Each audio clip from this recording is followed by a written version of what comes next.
1974. A man discovered a human skeleton that lived 3.2 million years ago. It was a female and he named it Lucy.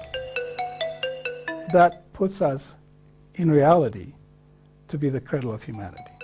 That was just the foundation for the search of human beginning in Ethiopia. ICE started to see Ethiopia differently as proofs keep coming out of the land that Ethiopia is the birthplace of humanity. A land on which our ancestors stood upright, the land where the first human being walked on, a place where everything began.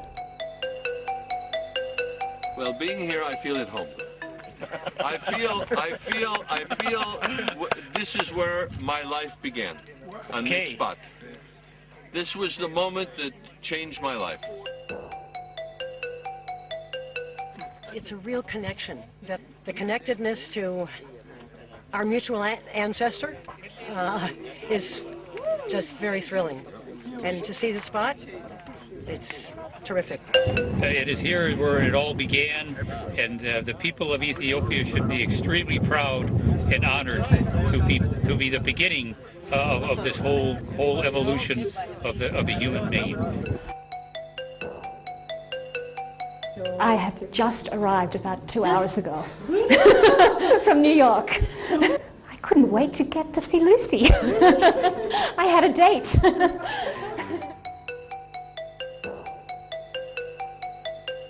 For us, it's just easy, to promote using our archaeological products like Lucy, If you just tell to a tourist you are coming to visit your ancestors, you talk about Lucy's and other things and the volcanoes and what's happening, like in this archaeological site, and it's so fascinated to know about it, and when it is easily sellable.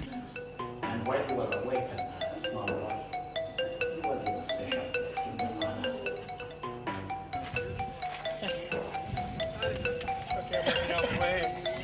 There you go.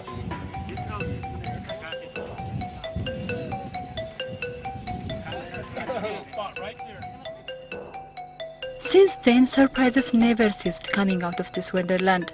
Ardi, Salam, Idatu, Kadaba. Each and every finding coming out of this womb of this land started filling the gap in the study of human history. Hence, when a research team got back from the field in Ethiopia, the question is, what now?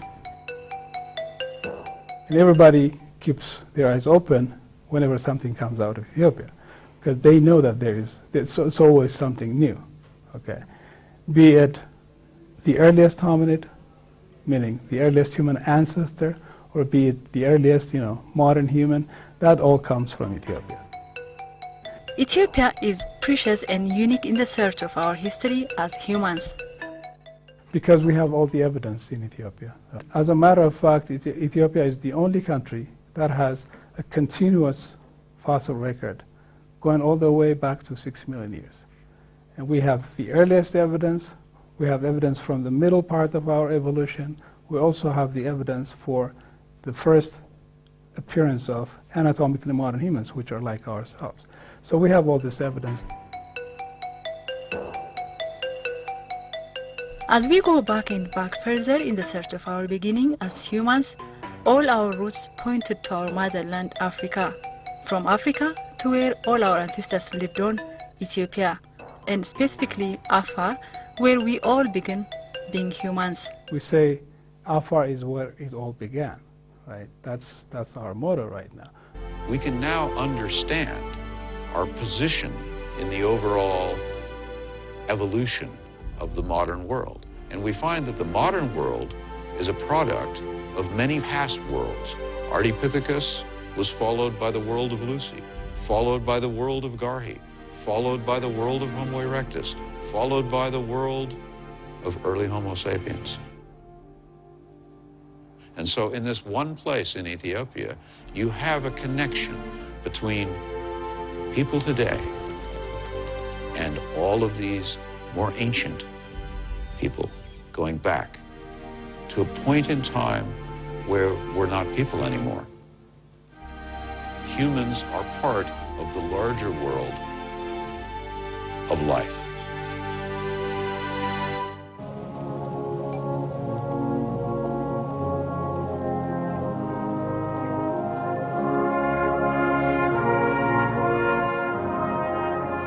flourished from Afar, Ethiopia, our ancestors start coming out of their first home until they filled our planet Earth.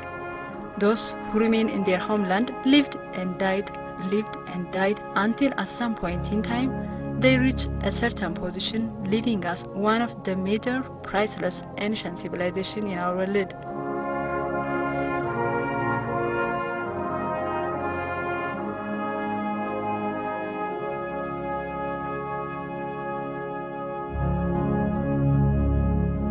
The living evidence those Ethiopians before us left for communicate to the whole world.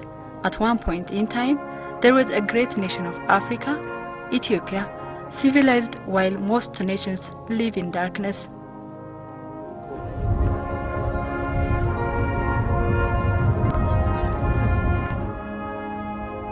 Imagine how so many thousands of years ago, people were able to hew solid rock and decorate it the way they did first with the churches. And now these obelisks, their size. My name is David Adams. I'm a photojournalist. And while I travel to many strange corners of the earth, I don't normally get a reception like this. Can you imagine it? They made this just with a hammer and chisel, and this is volcanic rock. If anything is an act of faith, this is.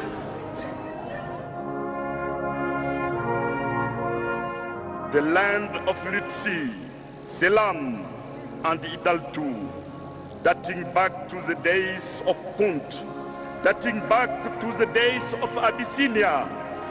We should be grateful. We should be grateful to those who made this country the land of Aksum, Lalibela, Gondar, Debredamo, Baharda, Ara. We had our own civilization that has been going on for many, many millennia. And historically, we say that Ethiopia has a history of about 3,000 years. And we do have archaeological evidence to show that. Okay? Now, we have our own secluded civilization, or we have our own secluded culture for many, many, many decades of many, many millennia. ኢትዮጵያ በአንድ ወቅት ሀያል ትልቅ የነበረች We were once a hegemonic power. Lalibela, Aksum, Gondar, and many others are the blueprints of our ancient civilization. These are our identity in the world, and we feel proud of them.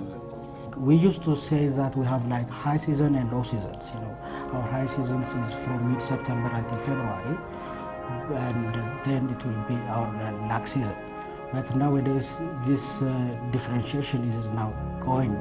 So we have got a flow of tourists every time of the year, throughout the year.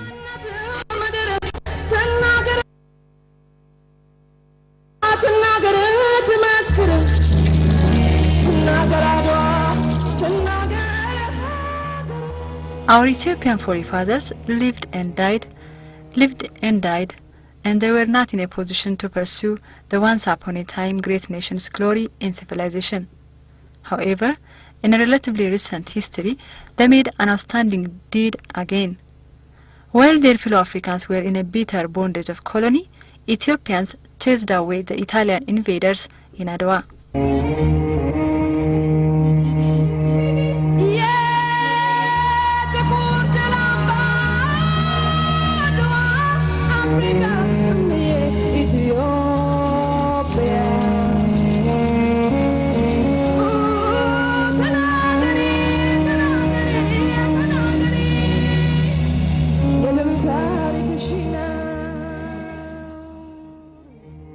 Again, Ethiopians stand up being an icon for Africans' freedom, and it was clearly communicated to the whole world.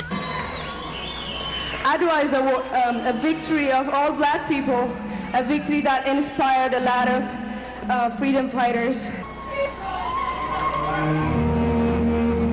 የተሰጠኞት ዛሬ በነፃነት ሰው ተከፍሎበታል ከደምና ካጥንት ስንት ወገን ወደቀ በነፃነት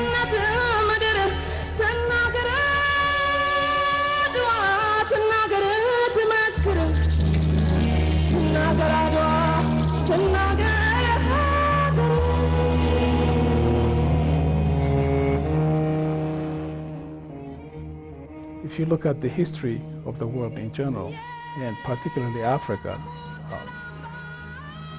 prior to the 1960s, most African countries were colonized by Europeans, whereas Ethiopia was one of the two independent countries which were not colonized by Europeans. That's one history that we have that the world knows. We thank Ethiopia, never dominated, for Adwa, for 1932, for the symbol of independence of Africa. We thank Ethiopia for keeping up the flame of African unity. We thank Ethiopia for playing home for all Africans in Africa and the diaspora. Thank you, Ethiopia, for hosting us, for giving us a home. What we have done in the past is something that could be repeated in the future. And we always use the past as a reference to the future.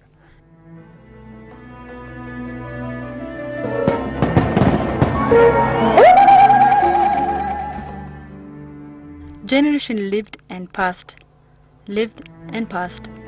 Ethiopians celebrated the millennium 4 years ago, which is the result of our own calendar, one of the significant results of our forefathers' struggle, because they fought to stay as free as they are.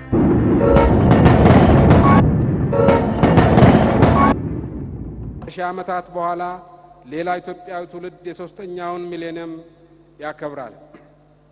በዚህ ወቅት ለበዓሉ የሚደርሱት 1,000 years from now, when Ethiopians gather to welcome the 4th millennium, they shall say that at the eve of the 3rd millennium was the beginning of the end of the dark ages in Ethiopia. They shall say that the eve of the 3rd millennium was the beginning of Ethiopian Renaissance. We are all acutely aware of the fact that a lot remains to be done to sustain our current achievements. We are all aware that there are decades of hard work and toil ahead of us before we can confidently declare that the Ethiopian Renaissance has been realized. But we also know that it can and will be done. We know that our country can take its rightful place among the developed nations of this planet. We know that we can do it not only because all Ethiopian generations prior to our dark ages had done it, but also because we, our own generation of Ethiopians, has already begun to do it.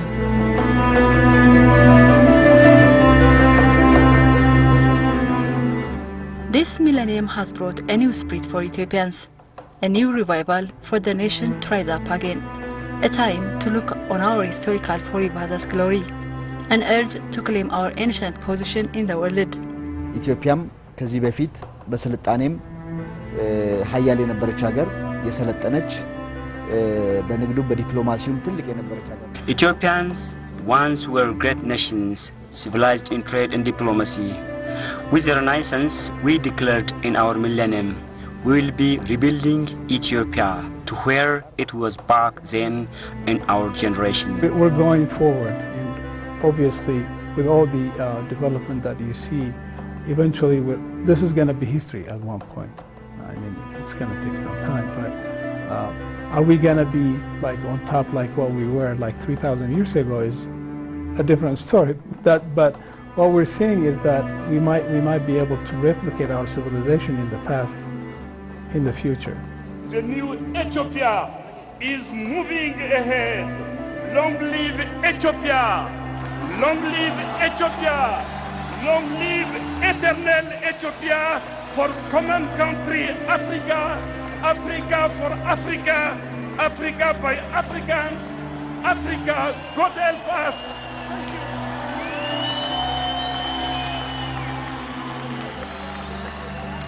Soon enough, the world picked up. The time has come for motherland Africa, Ethiopia, the time to rewrite the history of the continent as a whole.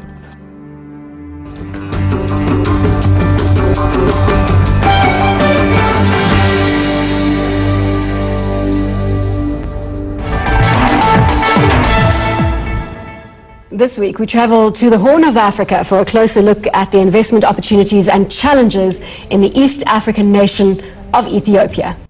From an economic point of view, Ethiopia is estimated by the IMF and by the Economist Intelligence Unit to be one of the 10 fastest growing economies in the world in the next 5 years.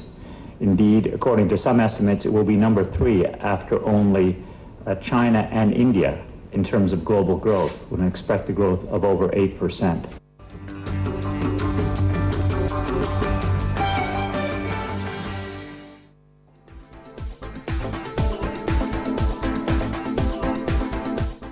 Doing our budget travel segment this week, and if you're looking for an exotic place to go, we think we have a pretty good one for you. This is a place with a great history, churches that are carved out of snow, and we're willing to bet that you haven't been there and it's probably not even on your vacation list. But maybe we'll change your mind. We're talking about Ethiopia. Justin Bergman of Budget Travel Magazine is here, and he's going to tell us why Ethiopia is where you should spend your next vacation. Really? Yeah, it's a really cool, new, interesting kind of idea to go and do this.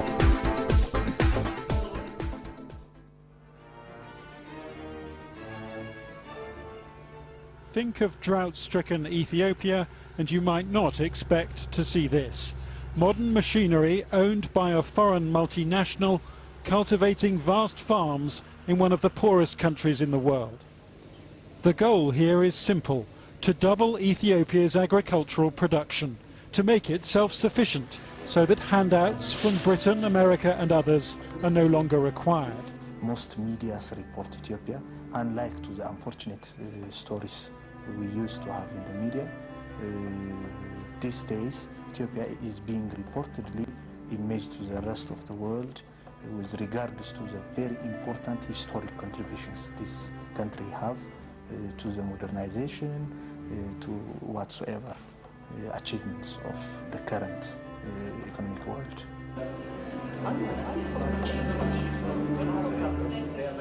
Ethiopia is a lovely country, and I hope that I will visit Ethiopia many times, and maybe we will move here because I think the future is here in Africa.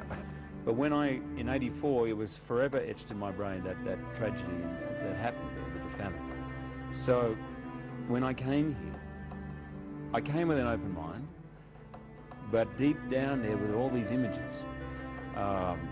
And what I saw was very, very different. It's a very, very complex, interesting, very rich, cultured society. When we went down south, it's very lush. The vegetation is very rich and green. The people are so friendly, so warm, so inviting. It's fair to say I've kind of fallen in love with Ethiopia. It opens your heart, and I can't wait to come back. The spirit of the people in Ethiopia, even the ones we met who I know are really struggling, are so warm and so generous. And that is something I'll never forget.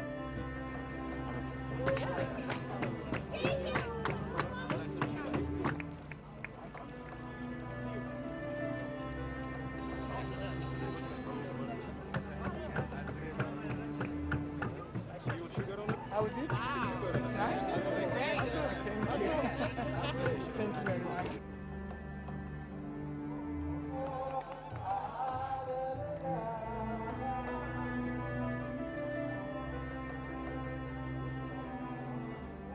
I see you.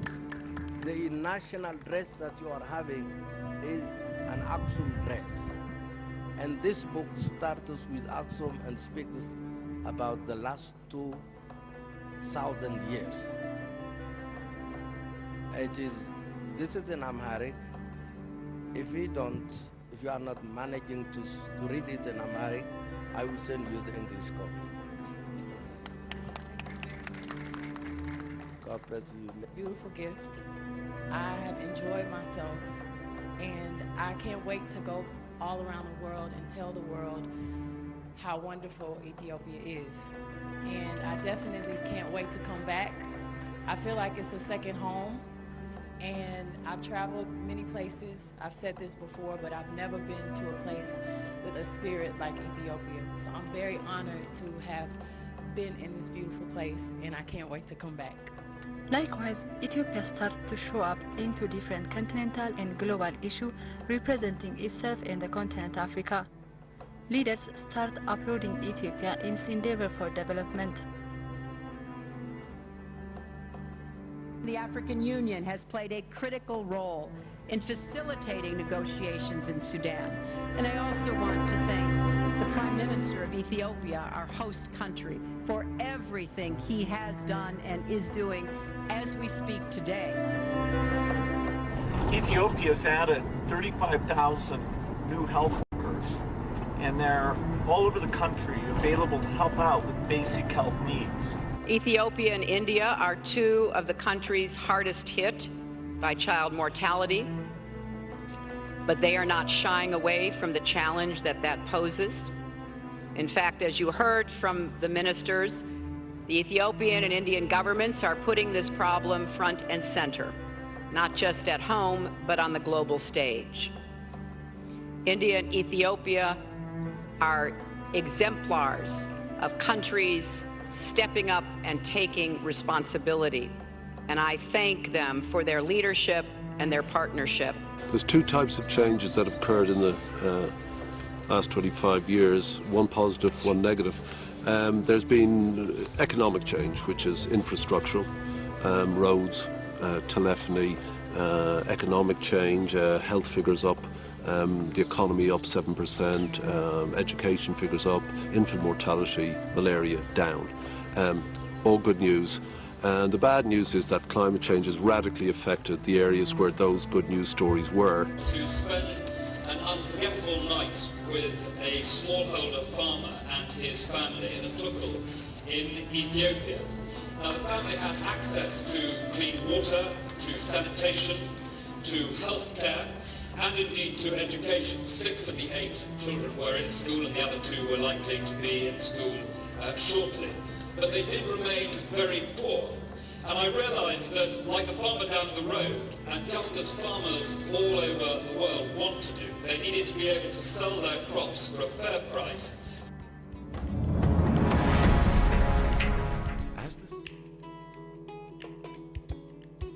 There are so many reasons why you should visit Ethiopia.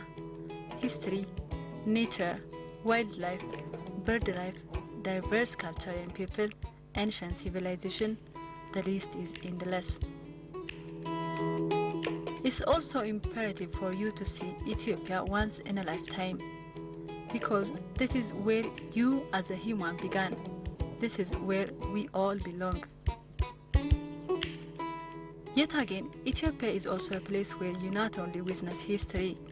Ethiopia is a place where you get a chance to take a part or witness history in the making.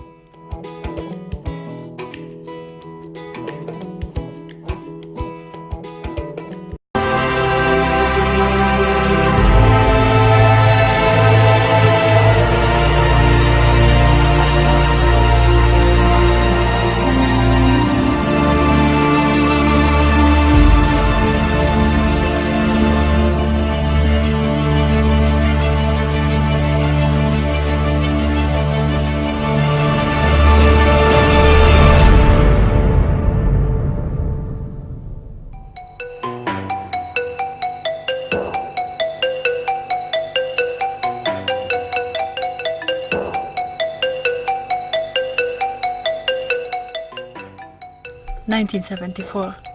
A man discovered a human skeleton that lived 3.2 million years ago. It was a female and he named it Lucy. Ancestor is just very thrilling.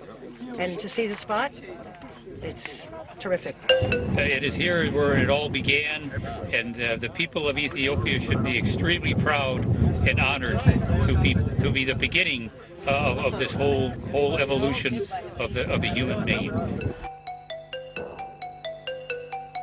I have just arrived about 2 hours ago from New York. I couldn't wait to get to see Lucy. I had a date.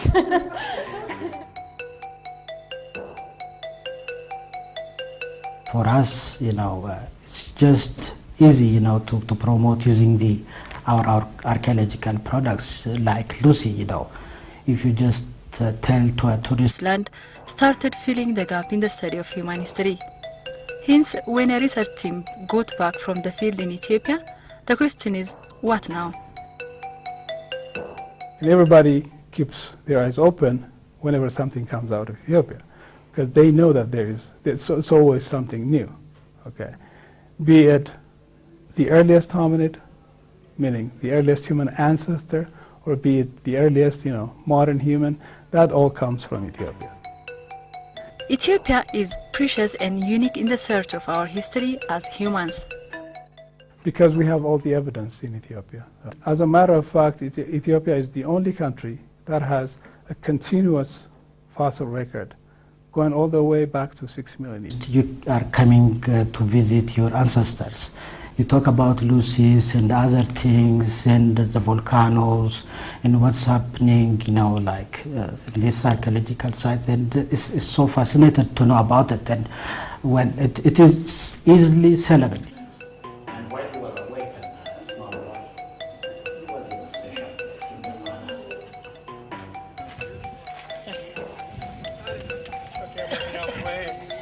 There you go.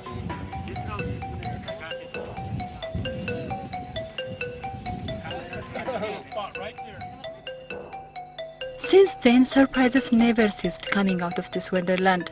Ardi, Salam, Idaltu, Kadaba, each and every finding coming out of this womb of the sea. That puts us, in reality, to be the cradle of humanity. That was just the foundation for the search of human beginning in Ethiopia. ICE started to see Ethiopia differently as proofs keep coming out of the land that Ethiopia is the birthplace of humanity. A land on which our ancestors stood upright, the land where the first human being walked on, a place where everything began. Well, being here, I feel at home. I feel this is where my life began, on this spot. This was the moment that changed my life. It's a real connection, the connectedness to our mutual